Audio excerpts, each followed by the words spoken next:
All right, it looks like we're live. Good morning, good afternoon, good evening to all of you. Uh, nice to see you again. Rudy's here with me. He's going to go down in a minute. He's not on the sofa lately because it's warmer here, and he prefers to stay on the wood floor, so it's a bit cooler for him. Nice to see quite a few of you here. Of course, the the major news is the bombing of Iran by the U.S. Last night. So the title of my live stream is America Bombs Iran, but the dollar's credibility will plummet in international markets. And we're going to talk about what could happen to the markets. Uh, yeah, later on today and next week and going forward, I think it's really uncertain what's going to happen. Clive is coming on soon as well, and yeah, and we'll take as many questions as you guys have. Uh, I'm going to focus on the impact on the markets. Here he is. There's Rudy. Had to give him a bath the other day because he was getting a little bit smelly, weren't you? But he's getting a haircut this Friday. And yeah, so there we go. You can go down now, Rudy. Ugh. So let's see, say hello to all of you. Darren Smith, Pablo Pina. Pablo Pina has been around a long time, supporter of the channel. Henrik Sjöblom as well. He's in Sweden. Gold 13 Dragon. Nick's fan 1992 from Australia. I guess it's good morning there. Very early morning. Privateer, New Mexico. Rahul Shiva Shankar from India. Dutch Libertarian is here. Andrew Bevan.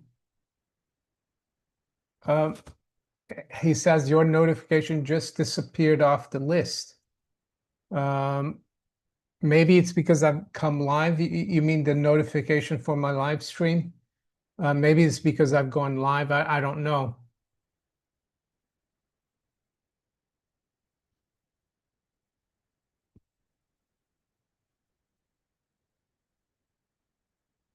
World in Motion, salutation from Spain. Joanna C. from Boston, Massachusetts. Nick Banfield from Cranley. Hi, Tony the Wizard. Rob McElroy from New Zealand, 7 a.m. there. Helgi Ingling. Hello, Mario Rudy. Thank you from the mountains of mid-Sweden. Great. Sweden is nice in the summer. You get the long, very long days. Well, now it's going, the days are shortening from today, I think. David Stops from Buckinghamshire.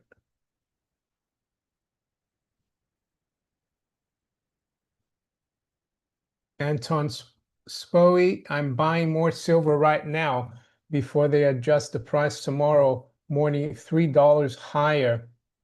Yeah, we'll see. I mean, we'll see what happens. We're going to talk about all of this in a minute when Clive comes on. Rob B says peace is raining down on Iran. Yeah, they're bringing peace to Iran.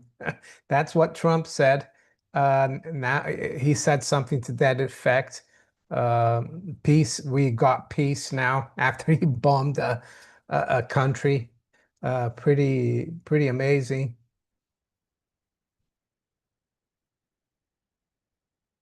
Cowbeer Singh says good evening. Dewin Roberts. Arsis FX, thank you for the super chat from South Africa. Silver Drill Pickle from West Texas Intermediate. Is that from Midland, Texas, Silver Drill Pickle? Are you in Bushland, George Bushland, Midland? 13 degrees Celsius in Alberta now, snowing south of Calgary. My goodness, that's not good. Here it's been quite nice today. It's cooled down a bit. It was like 25 degrees centigrade. I played golf today, so it was a nice day. It was quite windy though, but that's the way it is playing golf in the UK. Especially where I play, it's usually quite windy, but you get used to it. Not Joe King. Hope you're well. Just cooking up some tea in my van in Richmond, County Durham, military industrial complex. About to need a hell of a lot of more silver. Yeah, I mean, a lot of people don't realize silver is a massively it's very vital in the military, especially if you're waging a war. Everything's got silver. T says, congratulations on 141,000 subscribers. Thank you, T. Claude Ortega from Chicago. Andrew Brown. Hi, Monaco64 and Rudy. Greetings from the Scottish borders. Pablo Pina says, I'm curious what Mr. Putin will tell the Minister of Iran and next move. Yeah, I saw that. He's going to Moscow to meet Putin. And it's weird because I saw an article on Bloomberg, and don't want to get too much into politics, but because I think it's a zero-sum game. But it looks, Bloomberg is reporting that Iran is isolated, that its allies have given up on, have abandoned Iran. I think that's the complete opposite. They haven't abandoned him. I've seen that China, Russia, and some other countries have said that they will provide Iran with nuclear warheads. So anyway. There's the old saying that the first victim of war is the truth. So on both sides, right? But what we can do here on this channel is try to read the tea leaves and try to yeah, keep on top of things financially and protect our savings and sometimes even profit and benefit from these events. I know it doesn't sound good to profit from war, but what else can we do except try to inform the public what's going on and how it could affect them? I mean, I alone can't stop Trump or Khamenei in Iran from doing what they're doing, or Netanyahu in Israel. So I don't think people should feel bad about it. I'm not saying gold and silver are going to explode tomorrow or anything. That's not the purpose of having gold and silver, but it might help. Andy Silver Strimmer from Italy. Hi, Andy. The Joshman Bloomberg is Pentagon front prop. Yeah, probably. Michael Bloomberg. Yeah. James H. Hello, Mario, Clive, and Rudy. North Carolina here. Yeah, Clive still hasn't shown up yet. He should be here any minute. Emil Tischbein from Hamburg in Germany. Hi, Emil. Nice to see you here.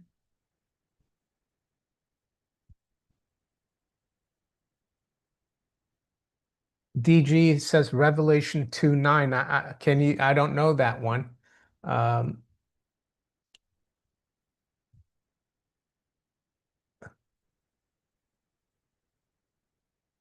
Norbert, either we profit or we leave profits to the elites. That's right. It's not our fault what's going on. Yeah, they're the ones creating the chaos and havoc. And unfortunately, many people, the majority of people are going to be worse off because of war. The public always suffer from war. And I'm gonna recommend a book today about that. but we'll wait for Clive.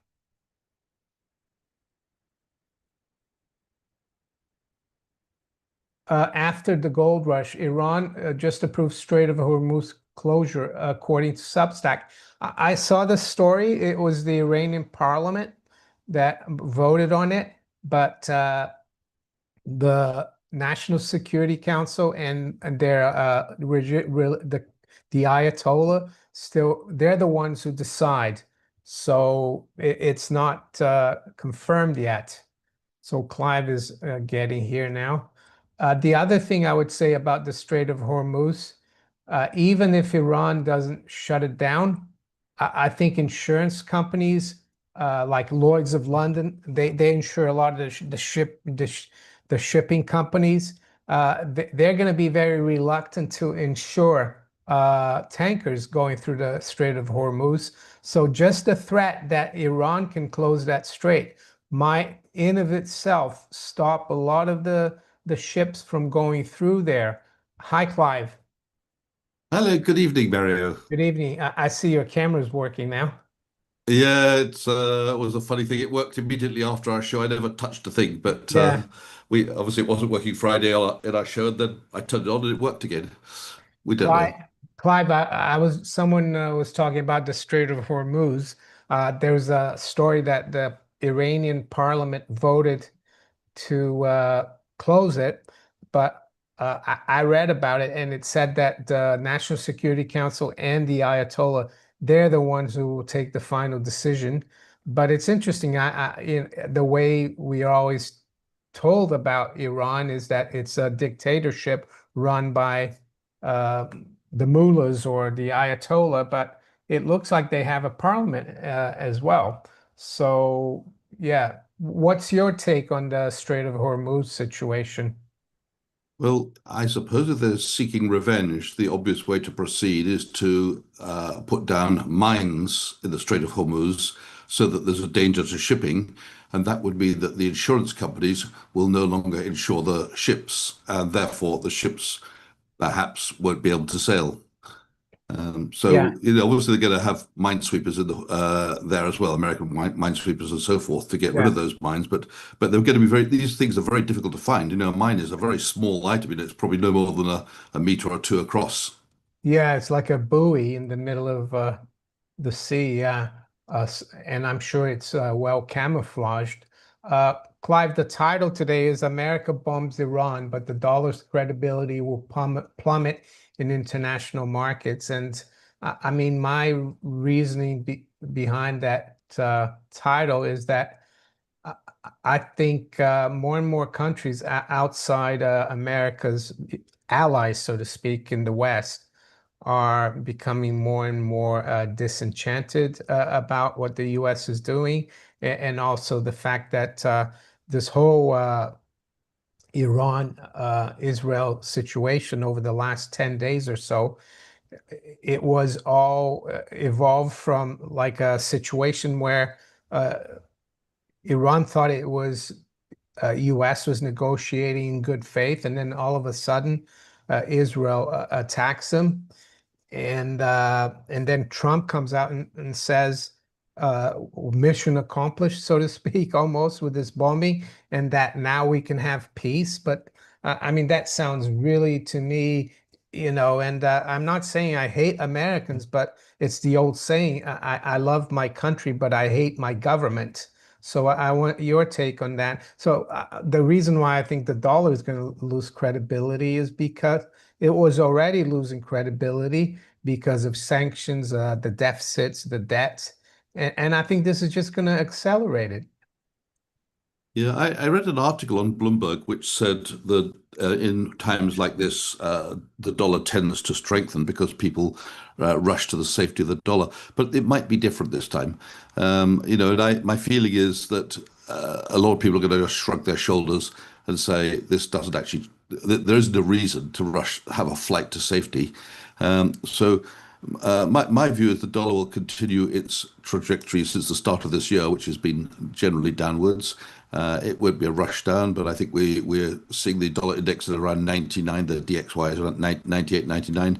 I think we'll probably go below 98, 97, and we may see a new low if we go below 97. So yeah, I think the dollar will most likely continue its trajectory. But in the early trading, we could have a rush into the dollar. That's kind of what often happens when war breaks out. And of course, we do have war now because Iran, I don't know if they've officially declared war on America, but for sure they've said we're at war with America if they attack us, and America will attack them. So I imagine that's what they're going to say if they haven't said it already.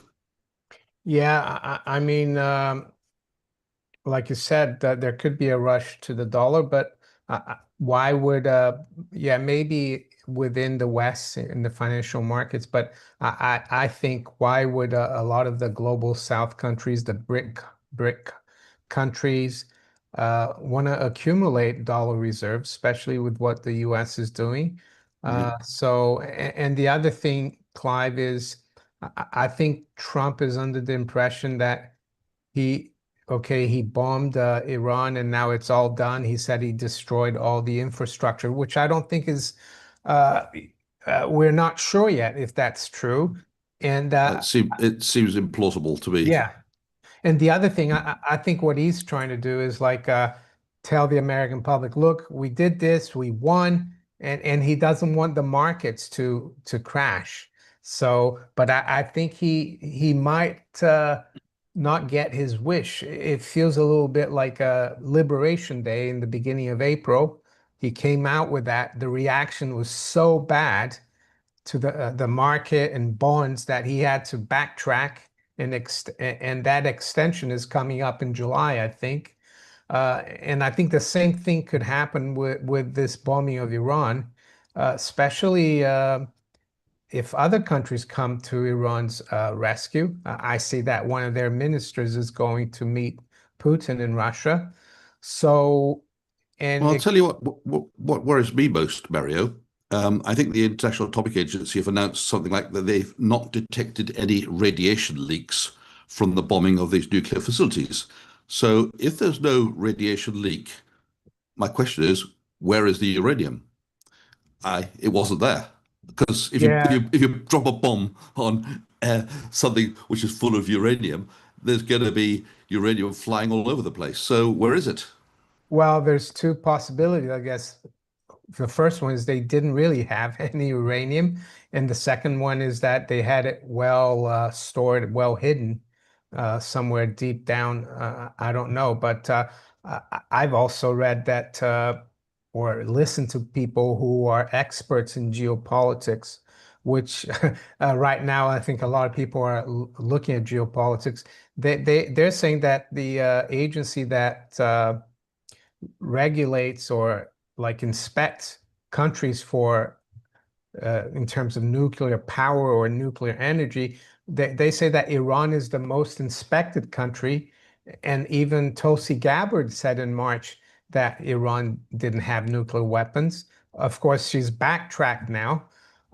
So yeah, there isn't even any proof.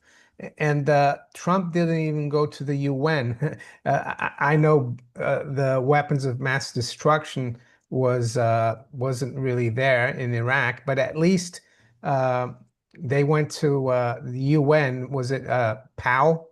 What was his name? The Secretary of State.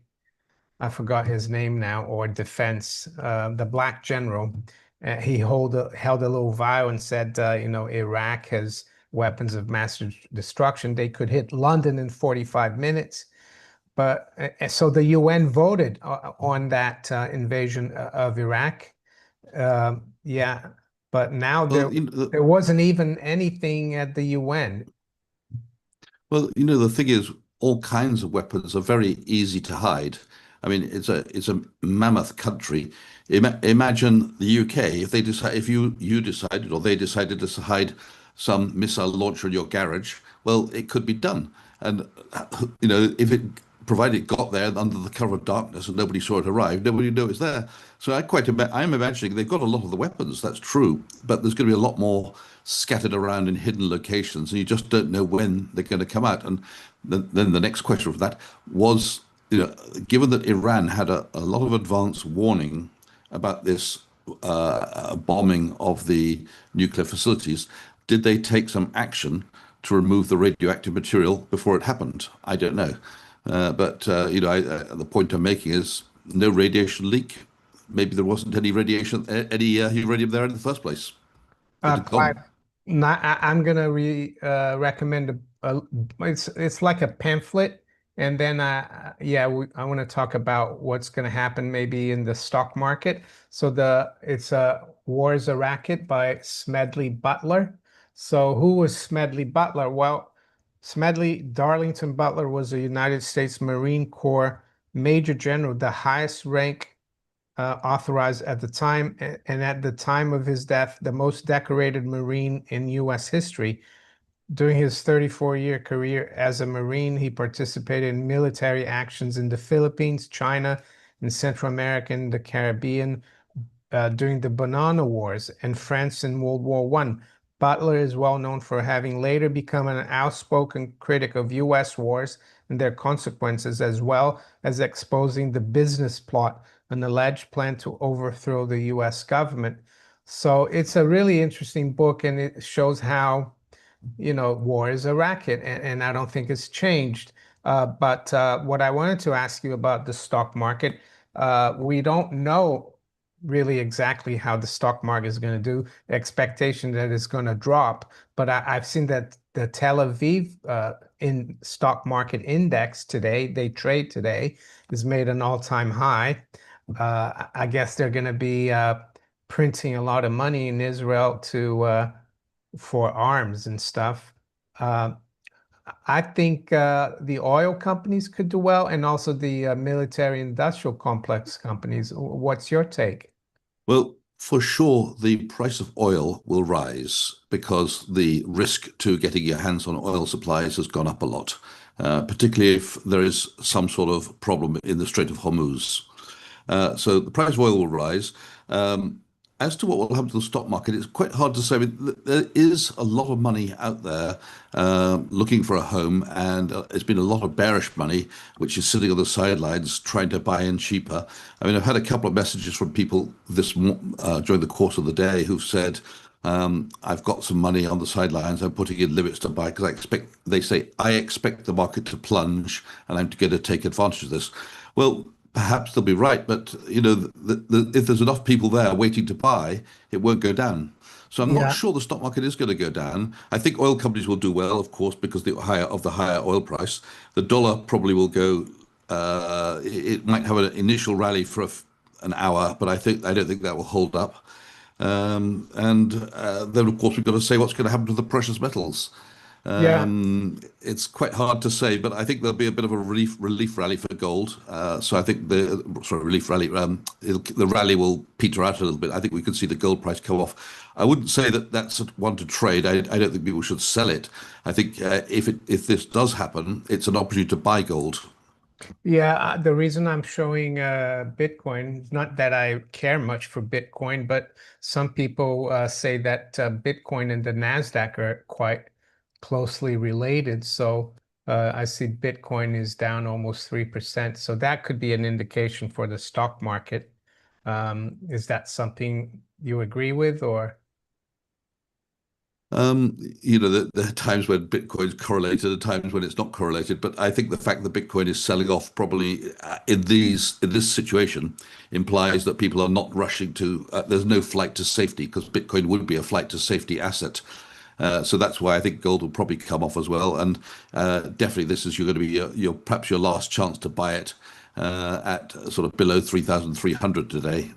Yeah, I think it's really uncertain how things are going to evolve over the next few weeks or months. I mean, the best case scenario is a lot of volatility tonight and tomorrow, the next few days, and then things like stabilize and this whole Iran-Israel thing is solved. and then everything's better again, okay, peaceful again. But I'm not too sure. And the other alternative scenario is that things get even worse, and you get Russia, China, and other countries involved, and then I think gold could go to the stratosphere along with Oh, yeah, silver. I mean, well, let's hope other countries don't get involved. But you're right. If there's some threatening noises coming out of any of the non-American friends, you can see gold rocketing. Yeah, yeah. So let's see if there's some questions. We'll answer as many questions as you guys have. So feel free to ask questions. I saw someone asking Yeah. about can Iran use economic weapons against America? Well, the Strait of Hormuz is the most obvious thing they can do, right? Yeah.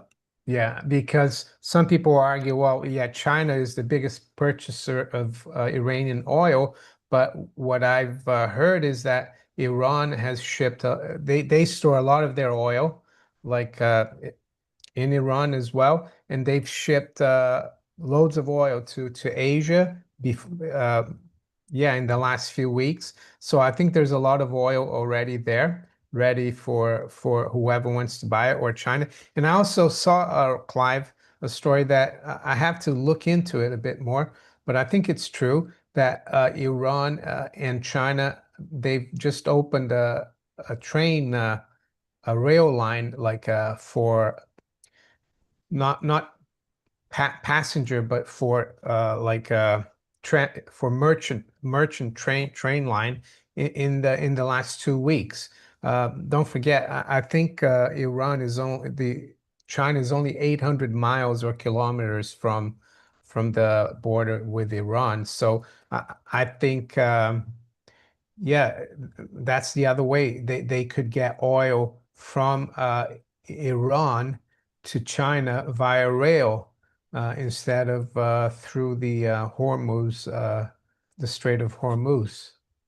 Yeah, I hadn't heard about that line, but yeah, that would be the answer, wouldn't it, for them? Yeah, yeah. Frank Kavija, thank you for your super chat. He says Pax Gold. Yeah, I've looked at Pax Gold. Sometimes it's a good indicator. I think we need to wait until the futures open at what time is it at 6 p.m. New York or 11 London. He says it's So at Pax Gold is 34.50. Yeah. I mean, so that's above the gold price, isn't it? That's yeah, high. gold closed at 33.87, I think, on Friday, the spot. Ounces, thank you for your super chat. Iran has a population 3.7 times larger than Iraq. Yeah, I think it's about 91 million than Iraq did in '03, and the geographical area 3.8 times larger. Yeah, I mean, the US doesn't want to get into a war with Iran. I think the U.S. hasn't won a war, of course, in many decades. I don't think it's because they are uh, incapable of winning a war. It's because the strategy of the military-industrial complex, Clive, I'm sorry to say, is for wars just to keep going, and for the money to keep for them to keep raking in the money. I mean, the budget military budget is $1 trillion. That's $1 trillion of deficit every year. And I think they're going to have to spend a few bob more because of what's going on. Yeah, but I think America's getting to a point fiscally that this war could really break things apart and could collapse the whole thing. And maybe that's what Trump wants. He doesn't want all this debt. It would be a good way to get rid of the debt. And he could say it wasn't our fault. It was those pesky Iranians building nuclear weapons. Well, if the military generals go to Mr. Trump now and say we want more money for this, that, and the other, I can't see any way that Trump or Congress or anybody else can refuse. So I think it's quite likely that's what's going to happen. There's going to be more spending on the military, and of course that's just going to come on top of the deficit of what that we're expecting this year of over 2 trillion. Clive, this guy on X, Because you remember, I think it was Elon Musk a few weeks ago said that Trump was on his list, and this guy just posted mission accomplished. So there you go. Jeffrey Epstein. Jeff Epstein, isn't it? Yes. Yeah. But we're not going to get into that. It's no point. What do you think, Clive? Because sometimes I was talking, I think, before you came on that we try to see what's going on and try to protect ourselves financially. And sometimes even profit from it. Not that I want wars and that I want to profit from it, but what can you do? Because Well, if you don't protect yourself, then you're going to be really hurt, and your family. I don't know much about the Iranian currency, but I can imagine that it might be worthless in a few weeks or months. And so all these people who are fleeing Tehran, Tehran is supposedly empty now. What are they taking with them? Are they taking Iranian currency or are they taking gold? Well, I think I know which one I'd rather take with me if I had it, because it doesn't. If you take the gold, it doesn't actually matter what happens to the currency. You're going to be able to find a way to turn it into money if a push comes to the shove. So you need to buy petrol on the road, and the petrol attendants, the guys say, well, the currency's not worth having anymore. Well, if you've got gold, you'll be able to get your petrol. Yeah, I'm looking here at the gold reserves by country. I'm trying to see if Iran has any gold. I guess it must, but I don't think it's on this list. I'm scrolling down here.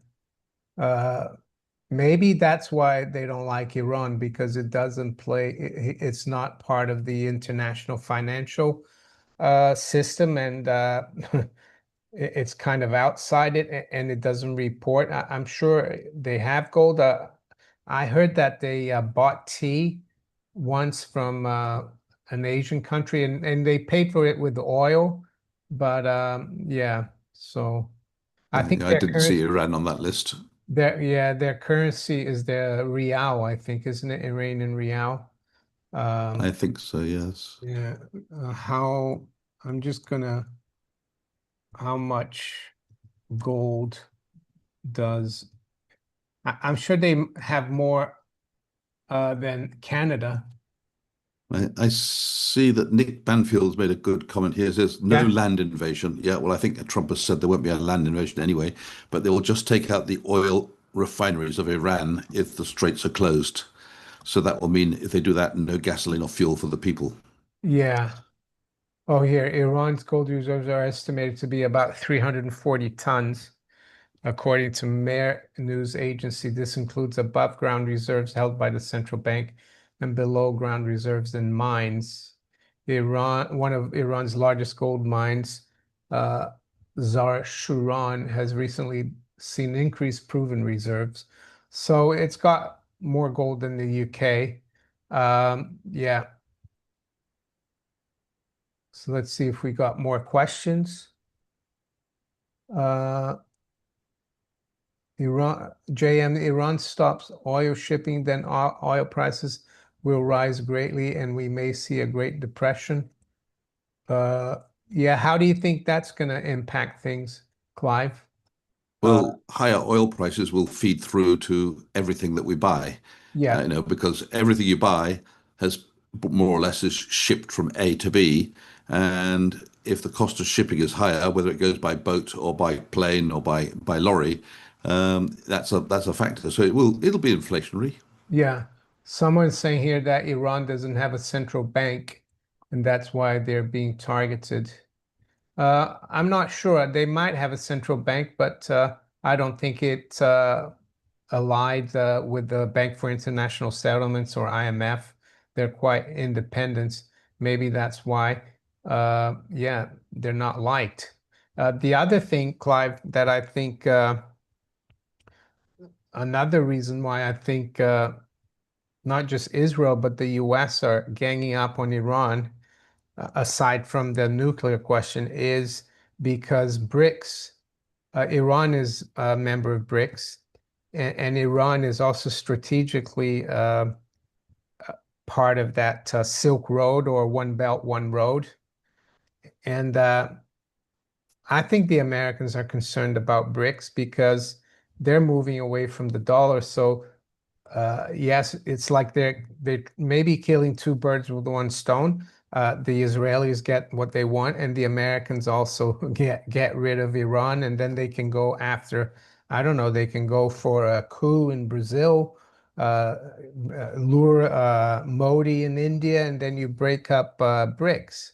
And there's talk that even Donald Trump Jr., he's been advertising on one of the gold dealers that he works with that there's going to be a Rio reset where the BRICS summit on July 6th and 7th, which is pretty close in Rio, are going to announce a reset and a new gold, not gold-backed currency, but a gold settlement system for BRICS.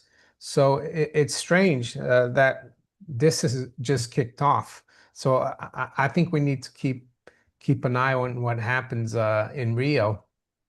I mean, I think that's something which is coming. They will have a gold settlement system with each country contributing some gold, and then they'll have a universal currency which represents that gold, which they can trade amongst themselves. Um, but whether they'll be able to set it up very quickly, I don't know. I think it could take. I think we'll have discussions about it next week, Yeah. but I don't think we'll see the central bank, if you like, for this universal gold currency set up for a year or two. I think it'll take time.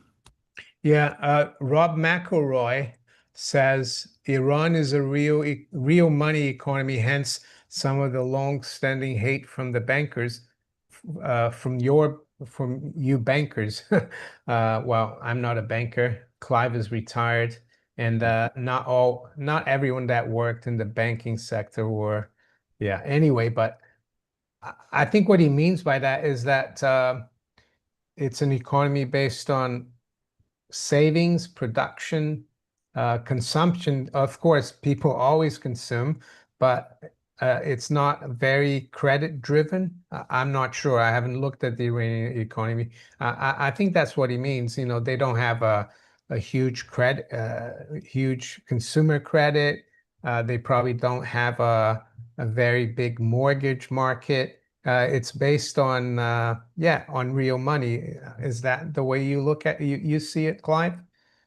Well, in a way, yes, but I think it's a bilateral type of system. First of all, Iran is a sanctioned country, which means they can't, if they have dollars, they can't do anything with them because you can't move them around. You can't, no bank is going to start dealing with Iran against the sanctions because the bank will find its ability to deal in dollars will be blocked as well.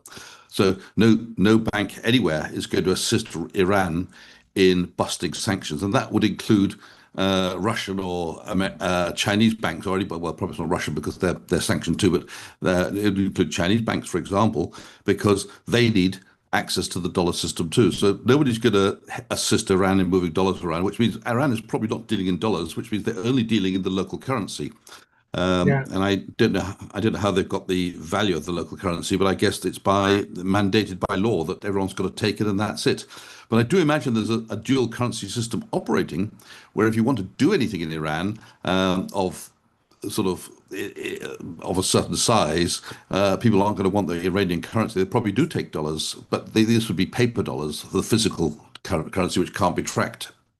Yeah, someone's saying here that 4th of July is on a Friday, so it will be a long weekend, 4th, 5th, and 6th. And then you have the Rio summit between 6th and 7th. So I'm not sure what they're implying. Maybe something big will happen. Who knows? Um, and there's still talk about false flag events, but that was because people thought that the U.S. would be brought into this war conflict because of false flag. But I don't think they need it anymore because the U.S. already attacked Iran. Chris Conman, thank you for your super chat. He's got a question, Clive. What will happen to all the old debt when the new U.S. fiat is issued? With the issue of the new fiat, will there be price deflation with goods and services? Thanks. Before I let you chime in, Clive, just or we spoke about this recently. It's that guy during the American Revolution. What was his name again? He bought all the old Continentals that were worthless, and Oh they yes, yes, I and remember. they and they The most Dexter, stupid wasn't man it? in the world. Yeah, it was a guy called Dexter or something. And actually, when the US was created through the Constitution, and they had a Treasury Secretary, Alexander Hamilton, 1789, they actually paid the holders of Continental dollars 1% of the value, and he made a fortune because of that. So, yeah, Chris, So it's a really great question from Chris yeah, Conman there. I'll let you answer, and then if you answer everything that I was thinking about, then we'll keep going. Well, obviously, one of the ways out of the debt problem for most countries, the Western countries which are over indebted, would be to have some sort of system where you can't use that old debt. And I think the obvious way to do that is to start issuing a new currency, which has to be used to pay the taxes, to receive your wages for all financial transactions. But you limit people's ability to convert the old currency, the old dollar, the current dollar we have today, into the new currency. So there will be rules and regulations saying under what circumstance you can convert old dollars to new dollars. But my suspicion is that when this comes about in a crisis and they start issuing the new currency, you're limited to a very small amount of money. So Yeah. what does that mean? It means that the price of goods in the old currency will be higher because nobody wants the old currency and everybody will be trying to get rid of it through the back door. And the price of goods in the new currency will be much lower because people won't have very much of it. So if you're relatively poor and you don't have a big bank balance, well, I think you'll just go from left to right. You won't even notice the difference. You say, okay, I had old pounds, now I've got new pounds, and everything will look the same. But if you happen to have some savings, like bonds or money market funds or substantial savings, you might find that you can't convert all of your old currency to the new one, and you're therefore stuck with the same amount as everybody else got on the at the small end, maybe $500, pay 5,000 or whatever the figure is, but you've got maybe another 10,000 or 50,000 or 100,000 or a million in the old currency in bonds, which you cannot convert. And so what you're going to try and do, you're going to try and go into the black market and convert it on the black market, but you'd be lucky to get 70 cents on the dollar on day one, and maybe a few weeks later you might only get 30 cents on the dollar. Yeah, and I also think Chris asks, will there be price deflation with goods and services? Well, I think with a new currency, there might not be a deflation or lower prices, or I think what there will be, though, Clive, is because the economy isn't used to the new currency. By the economy, I mean businesses, individuals, so they're not as confident. So I think that will create a slowdown in the economy, which some people call it deflationary. But for the average person who hasn't uh, stacked these two, Clive, gold and silver, they're going to be hard up. And I know this from experience because I grew up in Brazil in the 70s and somewhat in the 80s. And in the 80s, it was really bad. I think Brazil had two or three new currencies. And yes, every time they brought in a new currency, it stabilized things, but people still couldn't afford anything. Uh, it uh, and then eventually they would inflate the new currency again and have to start again. So yeah, this is what could happen. And then eventually in 1994 they were able to bring in the real, but and that has survived until now, which is quite a long time, 31 years for Brazil. But I think when they issued the real, it was you could get more than $1 for the real, and now with $1 you can get like 6 or 7 reais. So that's how I see it. And I think they're pushing this stable coin situation, which is with this Genius Act that just passed. Uh, I think that's just a gimmick, Clive, because what are you going to back if you don't back stable coins with gold and silver? You're backing it with fiat. Well, the only it depends on whether this stablecoin is privately issued or whether it's issued by the government. Now, if it's issued by the government, then of course it's a central bank digital currency. But it may be they want it issued privately, so the government can then take over the private organization and now turn it into a government-controlled currency. In other words, if they have that currency, they can control you, and there'll be all sorts of rules and Yeah. limitations down the line. Yeah, but Tether is like a private company and is a stable coin, and they back it with T-bills and fiat. So I think it's a gimmick. Don't fall for it, guys. Well, it's not worth more than the dollar. So if the Yeah, dollar goes yeah, down, tether yeah. goes down. Yeah, it's just a scam. And Turarama, thank you for your super chat. Marion Clive, do you think BRICS countries simultaneously dumping US dollar force a gold revaluation? Yeah, I mean that the dollar and gold are inversely related. Not necessarily the dollar index, but the Jim Sinclair always said that the flip side of the dollar is gold, and he was right because if you do a regression theorem analysis and you try to the value of the paper dollar is related to gold if you go back far enough. So yeah, if these countries dump the dollar and US treasuries, what are they going to replace that with? Well, the only real asset that you can trust really, because I don't even think the Iranians or trust the Chinese or vice versa. People don't trust anyone really, even though they seem to be friends. Yeah, the only thing you can trust is gold. So yeah, uh, Well, I can tell you, Mario, one of my plans for tomorrow will be visiting my favorite gold dealer in Geneva. I will be taking enough money with me to buy 1 ounce of gold, but I don't know what I'm going to buy yet because I'm going to have a look at what coins they got in stock and I'll choose one which looks pretty. you're going to take a suitcase full of Swiss francs? Well, we have one here in Switzerland. We have 1,000 franc notes. Yeah, That's nearly that's about £900 notes in England, yeah, and it's about $1,200 notes. So yeah. yeah, Bill McCracken says, I don't trust anyone. Yeah, I mean that's a good yeah, it's a shame. I mean we should yeah, I think that's the way they want the world to be, Clive. It's a zero trust. So it's like a digital thing where well nowadays a lot of times when you use your bank your app uh they want they want you to prove that you are who you are. In the old days you walk to your bank into your bank like yeah how and can I showed your face.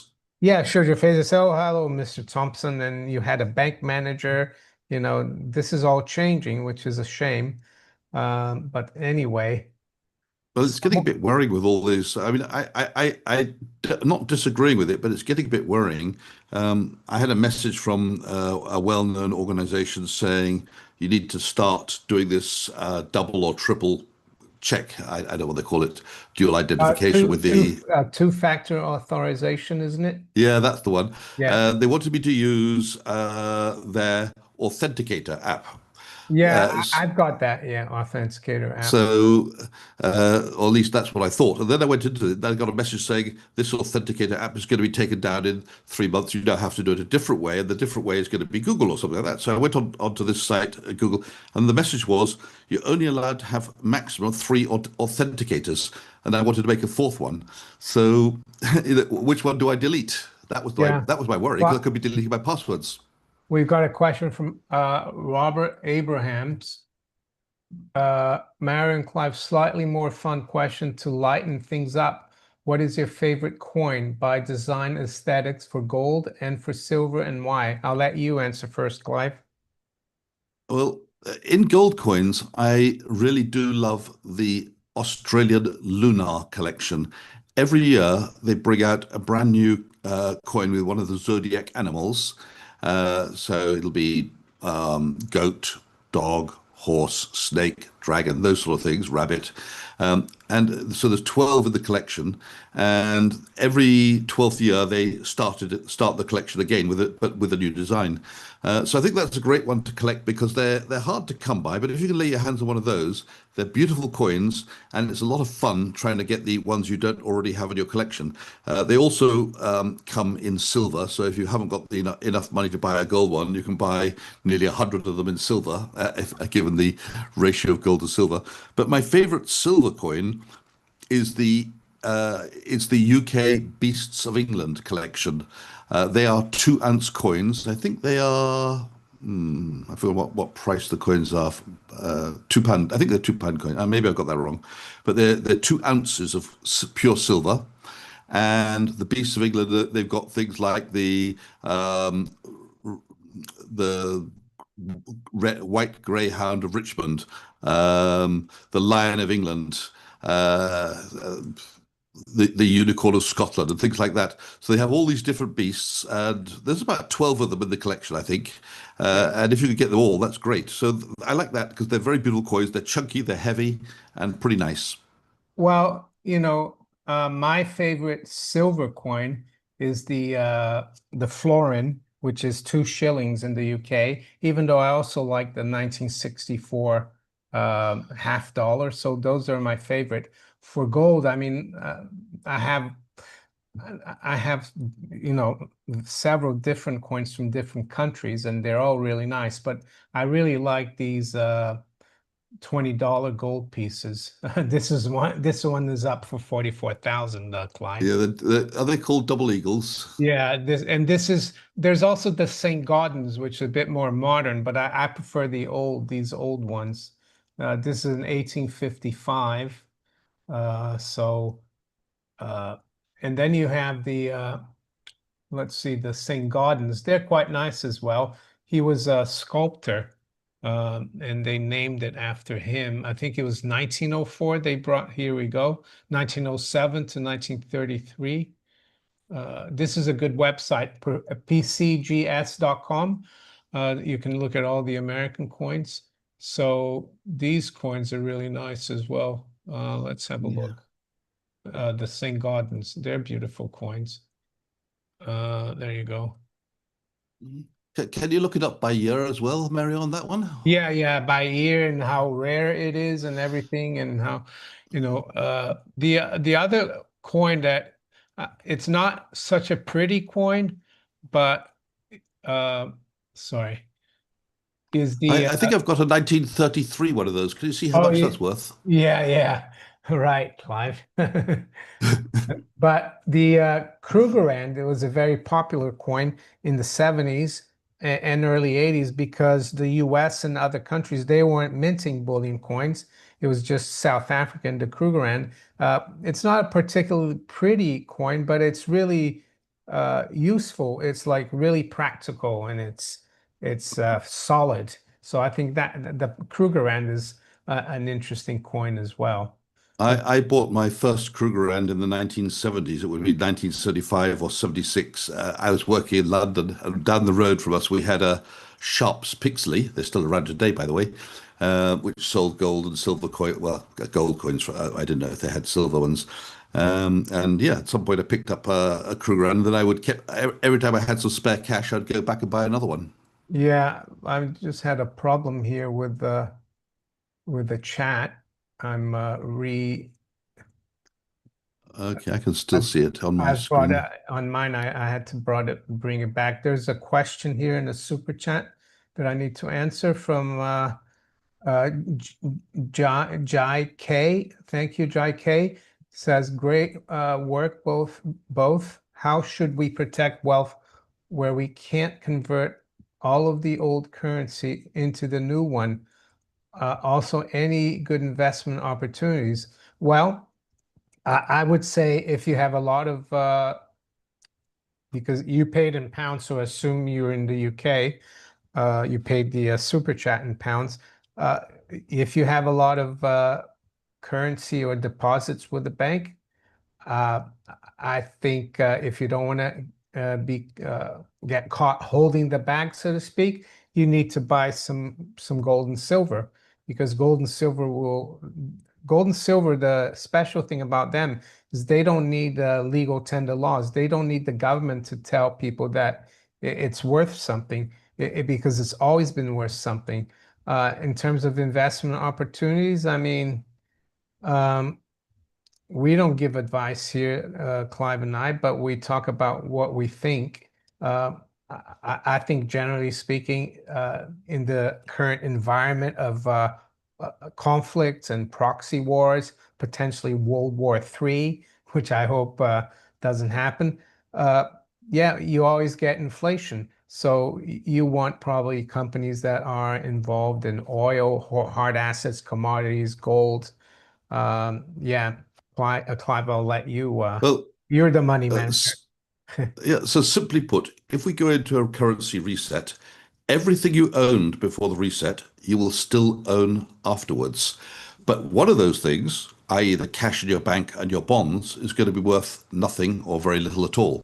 So, what you need to do to avoid that risk of not being allowed to convert your money when we have the reset is not to have any money. So, basically spend it on things that you want to own, whether that be investments, which could be the stock market, it could be mining company shares, could be commodity shares, it could be gold or silver, or spend it on things which you might need in the future, like an extension to your home, or buy yourself a flat if you've got enough money to do that somewhere else, or get yourself some of the things you might want to own 5 years from now. Let's say maybe you want an expensive exercise machine. Uh, there's a lot. You might just want some home improvements. Any way you can reduce your cash balance to the level where, if they say, sorry, everybody's allowed to have 20,000 converted to the new currency and nothing more, you won't have to worry too much. But leaving money behind in bonds and cash, I can understand why people want to do that because it gives a great deal a feeling of safety, and you assume nobody's ever going to take it off you. But you have to accept there is a certain risk there. Yeah, Clive, talking about like buying what you like. I'm not saying I want a Porsche. I'm not really into sports cars, even though they're nice. But Incrementum AG in Gold We Trust, they've done a little bit of analysis. So in 1965, you needed 186 ounces of gold to buy, I think it's a Porsche Carrera. Yeah, Porsche 911. So, and then in 2000, 235, but now it's 40. And I could see this going down to 20 eventually. So yeah, that's the other thing that gold does. It's not just protect. Usually when the monetary system is relatively stable, like it was, let's say, from 1980 to 2008. Um, yeah, th like here, from 1980 to 2000. Uh, yeah, gold doesn't perform as well. It's a good store of value and over the long term, but I think now it's performing, it's not just holding its value for you, but it's actually making everything cheaper for you. Do you like Porsches, Clive?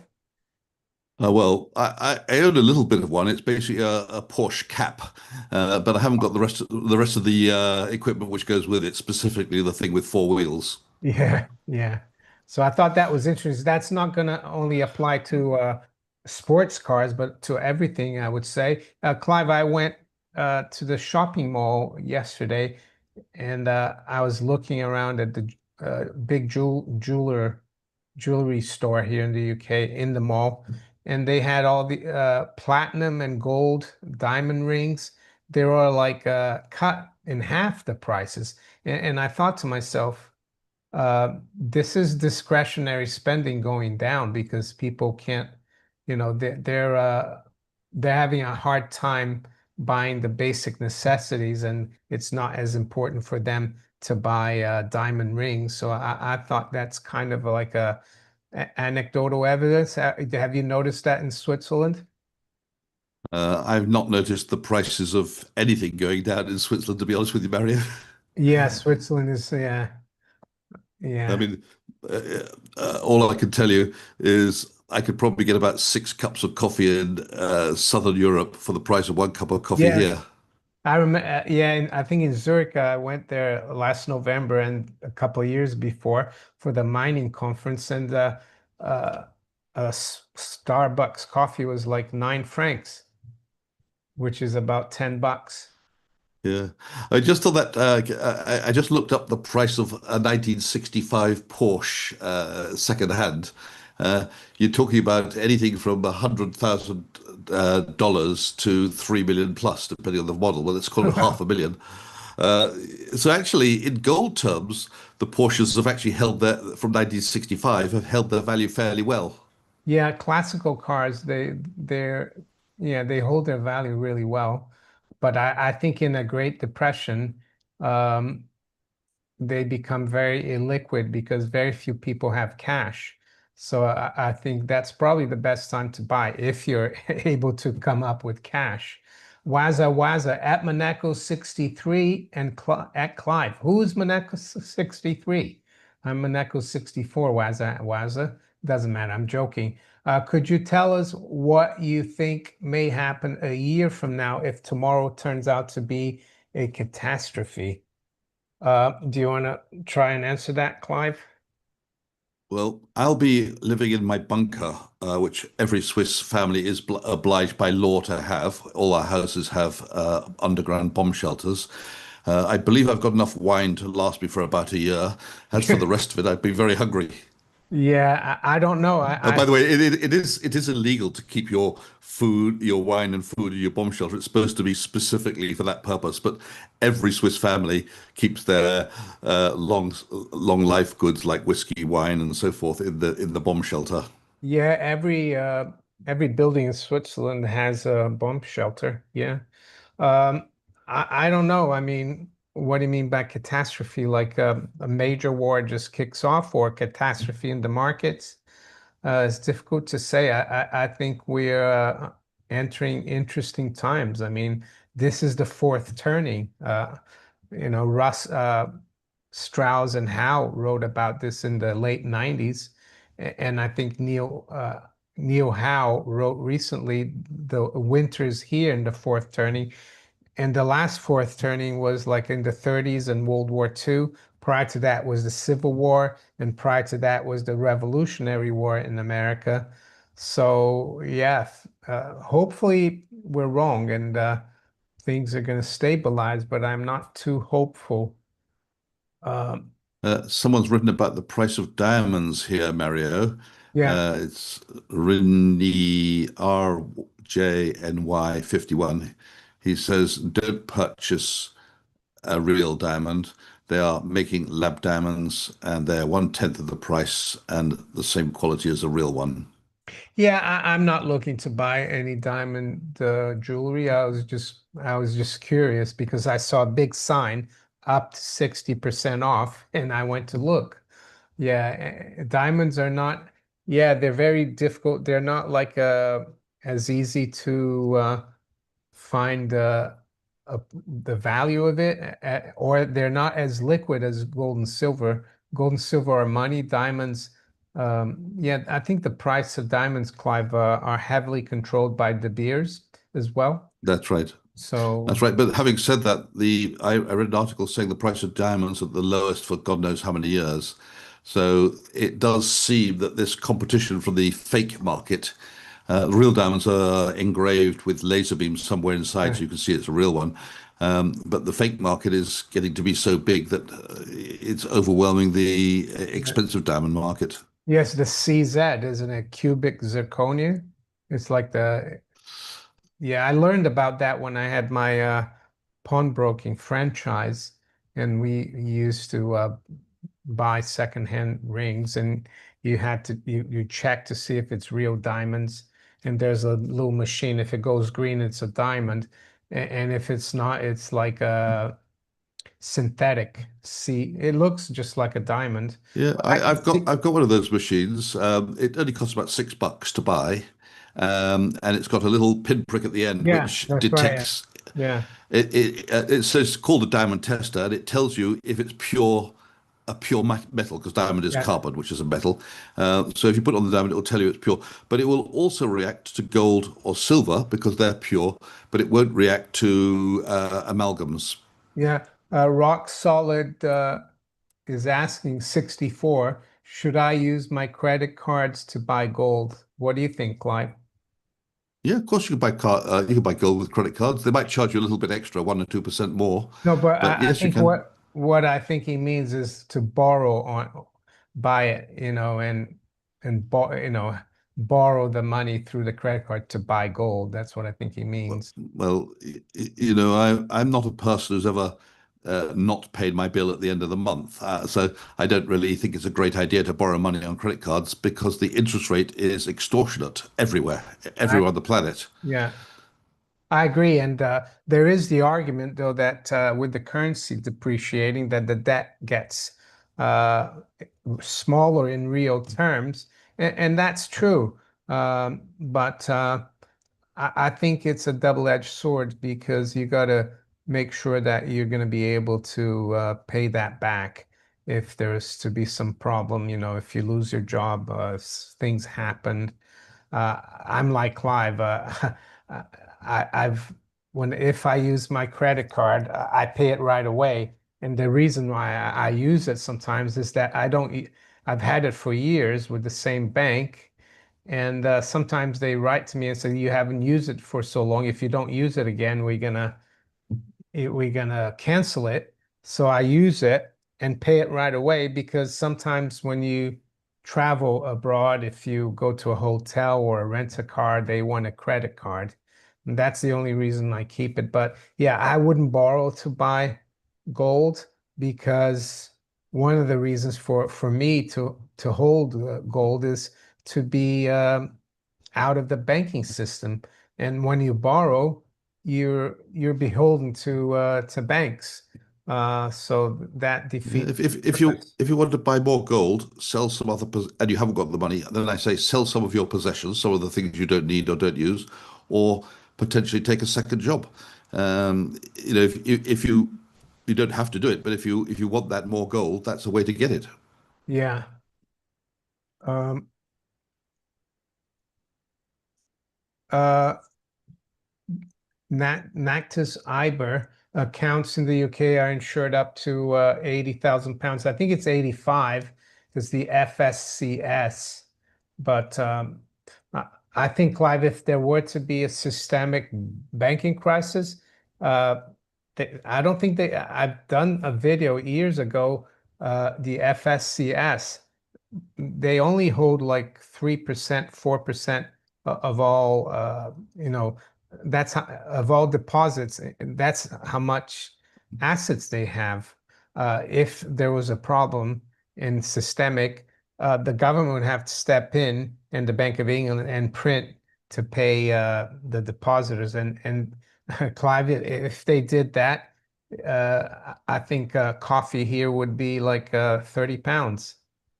Well, that's what happened in 2008. Basically, the banks, there was a systemic crisis, and we talk about the UK here, but it was global, of course. The banks were failing, and the British government stepped in and not bought the stakes. They injected capital, becoming a shareholder in all the major UK banks. Yeah. Dutch Libertarian says you have some people, they call themselves sovereign in the Netherlands. They stop paying tax too. It would be nice if the ratio goes up.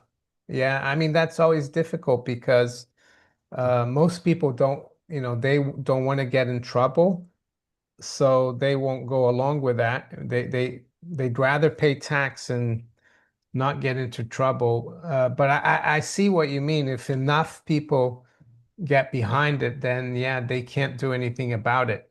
Um, in Italy, I mean, Italy, Clive, they're famous for tax evasion, aren't they? There's a huge black market economy, and I think the creation of the euro was one of the reasons for Italy joining was to stop that, I think, because I bet you 25, 30 years ago, there's a lot more of a black economy in Italy than there's now.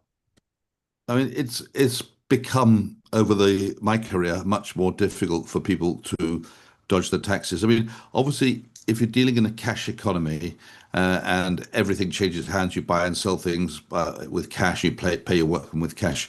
A lot of it goes under the table, but these days, more and more transactions are done electronically, and everything which is electronic is watched and surveyed.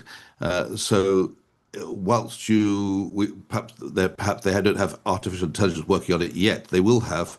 But if they target you because they think you haven't paid your taxes, they merely have to not write to all the banks because the banks are reporting automatically. So they've got the information. All they have to do is trawl their database and say, let's look up Mario, let's look up Clive and see how many bank accounts he's got. And then they can put it together and say, does that correspond with the tax return? Has he got more money than he should have according to what he's declared? There's a question here from Mike Eagle. How would money in a private pension be affected by a reset? Would it all automatically be changed to the new currency? Uh, I think it Well, would. Yeah, I mean, everything would be changed automatically. And but it will hurt you. I mean, here in the UK, they had decimalization in 1971. And I think, yeah, whenever that happens, people get a short end of the stick. They had the same thing in 1998 when they converted all the currencies into the euro. so I think if you have a pension plan, Um, first of all, if it's a large one, it will not all be converted. In other words, if you've got if that pension plan has a large cash balance of beyond a certain point, I think they're going to look after the small guy. So the small guy who's got a small pension, he will see most of what he's got converted over if it's in cash. But the big guys, the bigger pots will, I think you can't rely on getting it all if your pension's going to come in 10 or 20 years. I think in 10 or 20 years, it won't be there. Yeah, someone's asking here, Mike Milton, do you guys ever use Glint? Well, I've been affiliated with Glint since 2017 or 18, so for a long time on the channel, and I have a Glint card. I mean, I prefer physical gold, but some people like to have be able to spend their gold with a MasterCard. And the gold at Glint is stored in Switzerland in an allocated account. And yeah, there's some links below in the description of my video. You can open an account with Glint. I think you can buy silver now. You can't spend the silver, but you can buy it. Yeah, I think it's time, Clive. Can you stay a few more minutes? Or Well, yeah, sure, no problem. yeah, I think on your glint thing, Mario, there's a lot to be said for storing up your spending money while you're not spending it in yeah. something which is going to keep its own value. So why Yeah, not? yeah, why not? I mean, the only problem I have with it in the UK is that if I put a lot of it in Glint, uh, and the gold price keeps going up, I'll have to pay capital gains tax.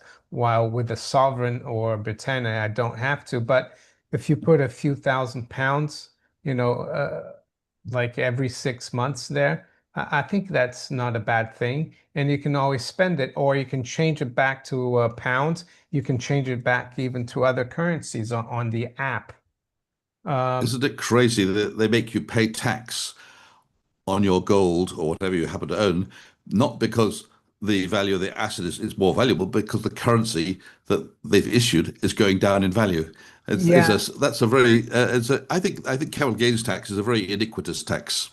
yeah, but that's the only way they can keep demand for the currency, isn't it? Because yeah, it's the demand for the because if you're going to pay tax, you're going to have to get the currency. Yeah, it's a scam. Most people, that's what I try to tell people about here. Here's your 18. What do you think the retirement age will be in 30 years' time? 99? Well, when I was starting work, it was 58, and then it moved to 62, and then it moved to 65, which is when I actually retired. So that's a 40 year career. Mm. 45 years career. So I suppose in 30 years' time, it could have moved up another 3 to 5 years. I think 70 probably. Yeah, or 75, or maybe there won't be a state pension or a government retirement because the system will have collapsed. But in terms of retirement, I think yes, I've paid into the government system here, and they have changed the goalposts since I started working here in the early 90s. It used to be 65. Now I have to wait till 67, and it isn't that much anymore. And that's why you have to, in my opinion, keep yeah, do your own kind of savings. And also, Clive, I know you've retired, but sometimes what I hear is that people retire, and if you're not active, life gets a bit boring. And I see that you're retired, but you're still doing a lot of stuff as well. I wish that we had 30 days every week and 400 weeks a year because there's too much to do as far as I'm concerned. Yeah, One of the things I've done in retirement, Mario, is and this is only 6 or 9 months old, I've started learning Python, the programming language, and I've already written some quite fascinating programs, and I'm working on others. And I've also obviously got very deeply into artificial intelligence now. I did on my YouTube channel, if anyone's interested, yeah, I did yesterday a video about, and I demonstrate how to use artificial intelligence to seek out the best stocks to buy. And there's a very long prompt in there, which is in the comments, which is like 100 lines long. About so yeah. anyone who wants to grab that prompt and put it into artificial intelligence to find their own stocks could do so. Yeah, Clive's YouTube channel is Clive Thompson. You guys should subscribe. He does good content there, of course. So JM is asking, is Glint the same as Kinesis? No, it's not. I'm not too, yeah, I'm not keen on Kinesis. I mean, it's nothing personal or anything. I just prefer Glint. It's not the same. Kinesis, they pay you like, it's almost like they pay you interest or like they give you credit. Um, yeah, but anyway, I think Kinesis is all right, but yeah, you have to choose between one and the other, or you could try both of them and see what you think. I'm not affiliated with Kinesis. I Uh, mean, those who've got a Revolut card can also buy gold through the Revolut account, but it's yeah, not real gold. It's just a paper entry. You can't yeah, actually ask them to deliver it to you. yeah. Uh, I think Clive. Someone's saying Clive is 80. No, Clive, you're at 66 now, or 68, but 68? a young 68. Yeah, yeah. Okay. Anyway, Clive, thank you for being on. I'm going to be up tonight. I usually go to bed a bit before 11, but I want to see what the markets do. I have some call options on silver I bought like over a month ago, and they could do well. It's a 42 strike and a 50 strike. So I might be taking a little bit of profit. And if the reason I do dabble in options sometimes is because I was a futures and options broker for 20 years. So I am familiar with options because a lot of people ask, oh, how can I do these options? I recommend people learn first about what options are. There's loads of books that you can learn. It's an interesting way to speculate. And I put money in there, Clive, that I can afford to lose. But if we do get a huge spike, I could make a lot as well.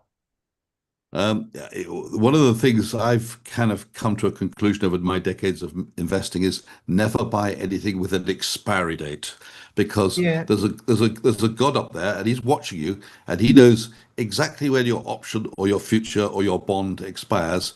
And when it does expire, the price of the underlying will be the worst for you and the best for him. Yeah, you mean the bullion banks.